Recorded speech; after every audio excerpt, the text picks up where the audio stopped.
Dear ladies and gentlemen, I want to welcome you to a quick overview of Imposia's e-invoicing solutions.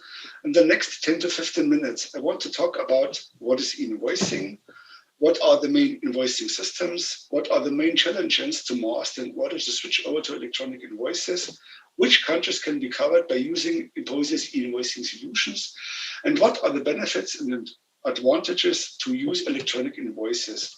But at first, I want to start with a slide with Imposia's main business purpose. Well, in short, the automation and digitization of business processes in order to reduce costs, improve process quality, and in e-invoicing scenarios to care for compliance conformity too. Imposia is supporting these objectives by following up a three-pillar model. In the first step, Imposia support companies getting rid of paper processes by digitizing them using methods like scanning OCR and e-invoicing. We consider e-invoicing as the most significant cost reduction hub. Our customers save more than 50% of the cost for creating and keeping paper. A more in-depth glance on financial figures follows later.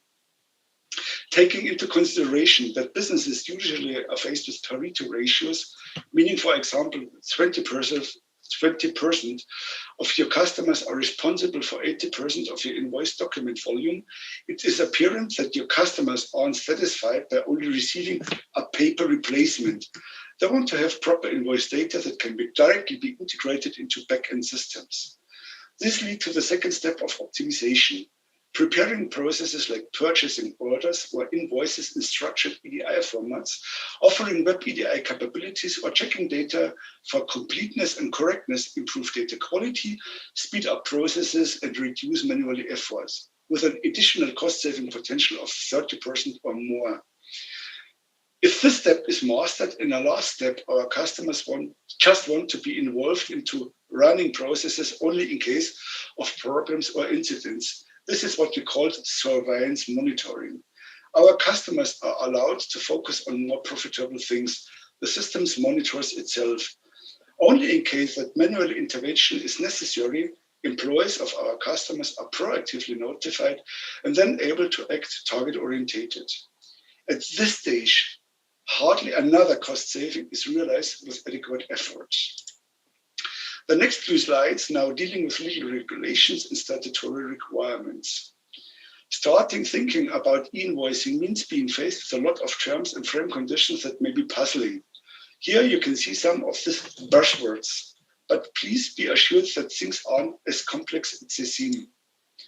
What is an e-invoice? An electronic invoice is an invoice that is issued, sent, and received in an electronic format. An e-invoice, like a normal invoice, has the same validity and basically the content as a paper invoice. Depending on local requirements within senders and or receiver's country, an electronic invoice may contain additional information in comparison with a paper invoice. More to this later. An electronic invoice can be presented and sent in different data formats as well, depending on local requirements. So far, the definition. With taking the decision to switch over to electronic invoice, depending on the invoice recipients, a distinction is drawn between B2C, B2B, and B2G. Of course, there are other combinations like G2B and G2G, but there are only niches and usually not of interest. As you can see, the complexity scale of electronic invoicing is increasing with your invoice recipient's organizational level. Introducing electronic invoice issuing with customers is more or less quite easy. Dealing with the public customers all over the world may be a hard piece of work. The first case can be avoided, but isn't to recommend because of the enormous cost-saving potential. The second case isn't to avoid, despite it may be costly. Worldwide, there are mainly two different accounting systems that we have to take a glance on: post-audit and clearance. Post-audit means that invoice issuers are allowed to freely send out invoices to trading partners without any statutory or authorization beforehand. Examples for post-audit countries are USA, Japan, Germany, UK, France, Canada, Spain, and Australia.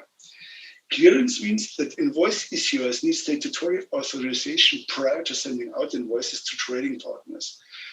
The authorization usually means that tax authorities provide unique IDs or QR codes that have to be embedded into the invoice. Examples for clearance countries are China, India, Italy, Brazil, Russia, South Korea, and Mexico. The distinction between post-audit and clearance is relevant for your business insofar as most clearance countries enforce the usage of special invoice application or solutions, at least if you are dealing with public customers. But of the last years, and they're taking a look into the near future, it is apparent that more and more clearance countries include B2B and B2C into the centralization of invoice processes. To my sorrow, it isn't to avoid to take a closer look into statutory regulations. Independent of post-audit or clearance, almost every country all over the world is requesting the fulfillment of a set of statutory requirements by using e-invoicing. First of all, businesses have to prove an in-house control mode. The usage of a proper ERP system can be considered as such a proof. Then businesses have to prove a reliable audit trail. This usually means that businesses have to safeguard a seamless process chain from purchase order or service request over shipping notification to invoices.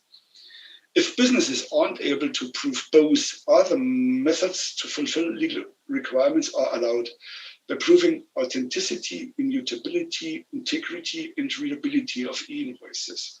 I come back to this in the next slide. Another challenge is to gather recipients' declarations of consent to participate into digital invoicing.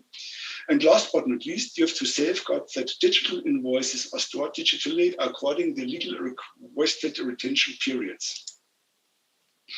Now the resolution of the requirement from the slide before. The necessity of proving an in-house control mode and proving a reliable audit trail can be replaced with methods for secure data exchange, in particular using secured point-to-point connections, also known as EDI, or using digital signatures to encrypt invoice documents in case of using unsecured connections like SMTP.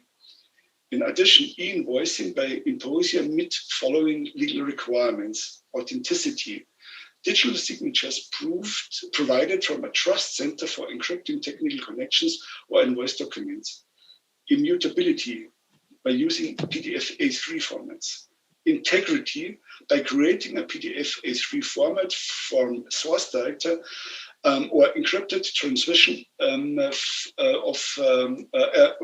encryption of invoice documents; legibility along retention period by using a PDF A3 format or by a usage of a cloud-based long-term archiving system according to different country specifics.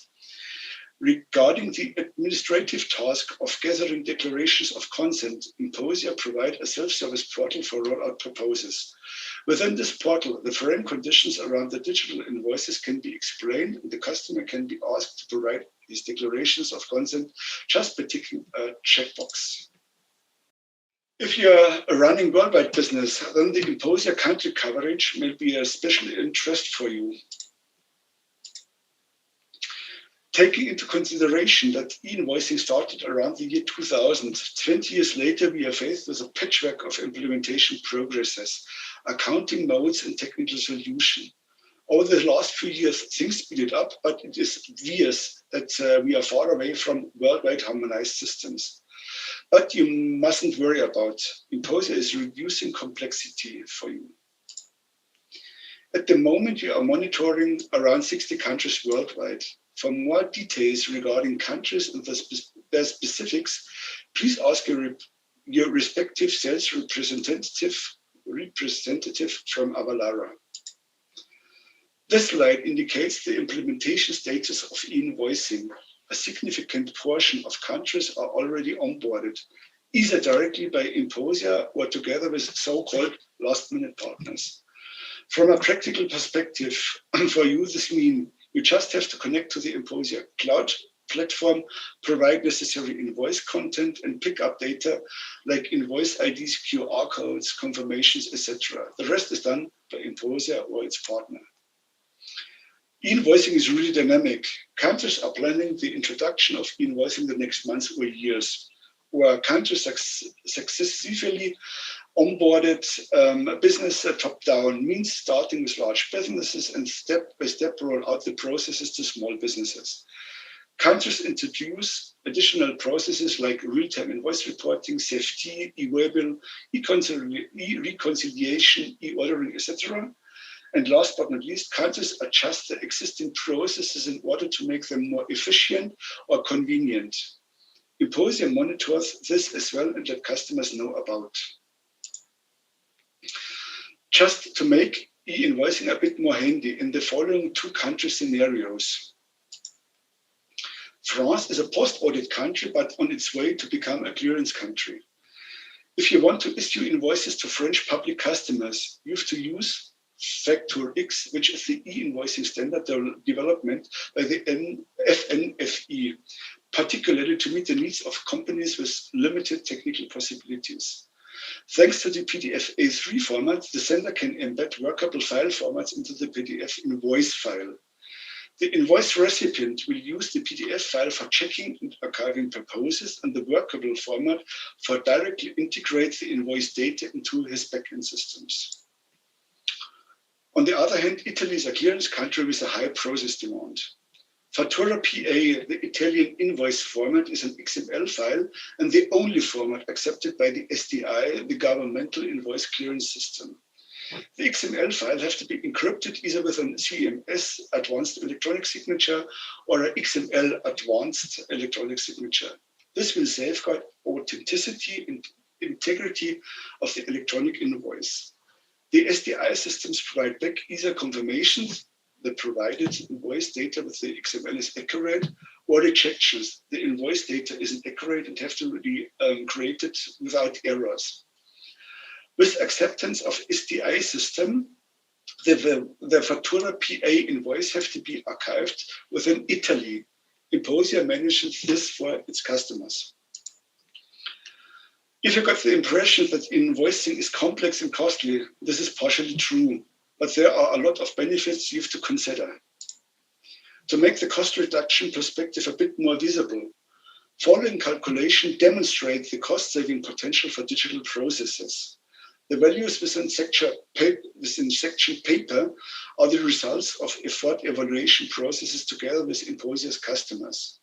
Consulting companies usually calculate the effort higher at euro 2.70 to euro 2.50 per outgoing paper invoice. As a result, observing statutory requirements and cost saving aren't mutually exclusive. Besides the cost-saving perspective, there are further advantages by working with Imposia. Allow me just to mention a few of them. Despite the basic value of a cloud platform means using existing applications and solutions, the data exchange between our customers and our platform has to be enabled. We do this by tailoring interfaces, technical procedures, and notifications to your needs. We adapt to your technical and organizational requirements, not vice versa. In addition, by running a superior customer support organization, in case of needing help, there are people that assist you in resolving problems and issues at any time, to any extent. You're not alone, we care for you. And to safeguard that things in future are quite the same or even better, Imposia is permanently working on highest quality standards and proving them with international norms like ISO and ITIL. At the end, I just want to recap the main reasons why e-invoicing is worth to think about more in depth. E-invoicing helps saving costs. E-invoicing is improving financial indicators like share of realized cash discount deduction. E-invoicing isn't requesting sophisticated systems and skills. And with e-invoicing, you are reducing your economical footprint by getting rid of a significant portion of paper. Now I've reached the end. I hope the presentation had been interesting for you. If you want to dive more in depth into the topic, please reach out to your respective sales representative. I want to wish you a nice day. Goodbye.